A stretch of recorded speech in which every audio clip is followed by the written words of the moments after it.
dining room, he nearly fell over backwards with surprise. Overnight, a great change had come over the room. The pictures and the curtains had been taken down, and all the furniture was covered with sheets.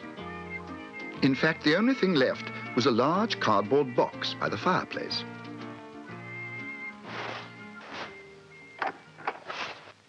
"That's Mr. Brown's new chimney sweeping outfit," explained Mrs. Brown. "We're about to have a good spring clean." "After we've been to the sales," said Mrs. Bird. "I've put your bacon and eggs ready for you in the kitchen. We can't stop now. We want to get to the shops before the rush," added Mrs. Brown. Paddington peered thoughtfully at the box lid and then hurried out to the kitchen. His mind was on other things all through his breakfast that morning. He'd never heard of anyone doing special cleaning in the spring before, and he decided it might be a very good idea if he surprised the Browns by lending a helping paw while they were out shopping. There was no time like the present. And really, what better way to start than with a chimney?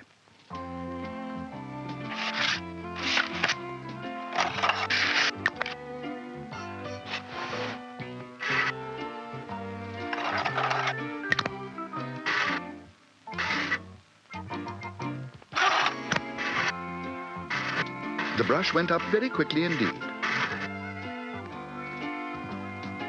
And down came the soot.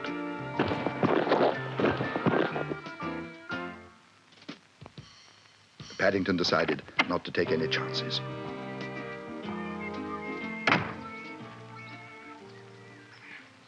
And armed with Mr. Brown's binoculars, he hurried outside in order to make sure all was well. It was just like looking at the picture on the lid of the box. It was all very exciting. And all that remained now was to take the brush to pieces again.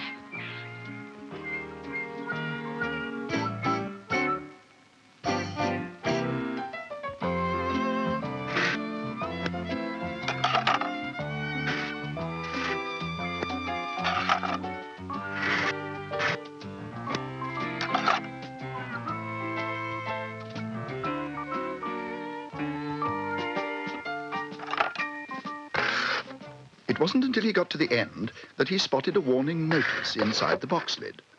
"When removing rods from chimney, great care must be taken, otherwise the brush may become detached." Paddington gazed mournfully at the end of the rod. There was no doubt about it, his own brush had become detached. And he had a nasty idea where it might be.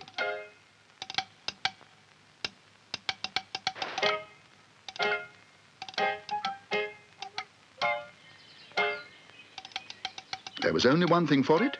He would have to borrow Mr. Brown's ladder and go up on the roof before the others got back.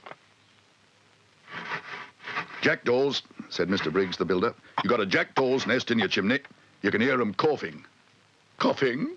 repeated Mrs. Bird. "I didn't know jackdaws coughed." "You'd cough, Mum, if you lived up a chimney. Never mind, I'll have it down in a jiffy." "Yeah, what did I tell you?"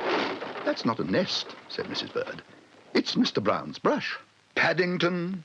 exclaimed Mrs. Brown. "I knew we shouldn't have left him on his own for so long." "Mercy me, look, there he is." "I'm afraid," said Paddington, "I've got my head stuck in the chimney pot. It came away when I was trying to rescue Mr. Brown's brush." "Well, I'll say one thing," exclaimed Mr. Briggs. "You may not have the cleanest bear in Windsor Gardens, but I reckon you must have the cleanest chimney by now." "Thank you, Mr. Briggs," said Paddington. "I'm sorry I'm having trouble raising my pot. It's a bit difficult with paws. Perhaps I'll raise my